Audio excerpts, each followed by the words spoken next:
पाऊसवर आहे. आपला जो शेतकरी राजा आहे, शेतकरी राजाचा मनामध्ये पावसाचं जे स्थान आहे, म्हणजे सगळ्यात श्रीमंत त्याच्या दृष्टीने कसा पाऊस असतो.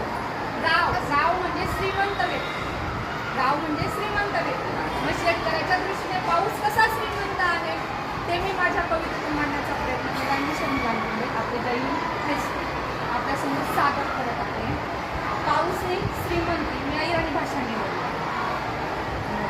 देखा मना राव, दखा मना राव उन्हा काही महिना धुनी, दखा मना राव उन्हा काही महिना धुनी उन्हा, आषाढना वारी संगे नाचत कुदत पाणी. दखा मना राव, दखा मना राव उन्हा, दखा मना राव उन्हा, लिपात्यानी कोणा कोणा पाऊस ना सरी संगे आटे ठेवले ना पाणी. दखा मना राव, दखा मना राव, हा मना राव उन्हा, मायना पटना टाका दाना, दाना ना कोम संगे सुगी ना सांगावा.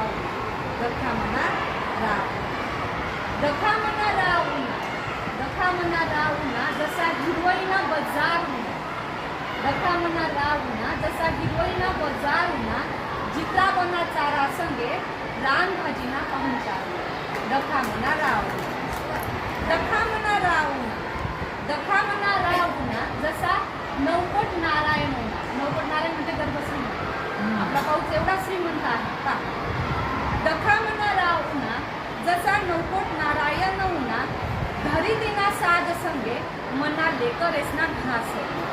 दखा मना राव, दखा मना राव उन्हा, दखा मना राव उन्हा, जसा रुक्माईना पांडुरंग उन्हा.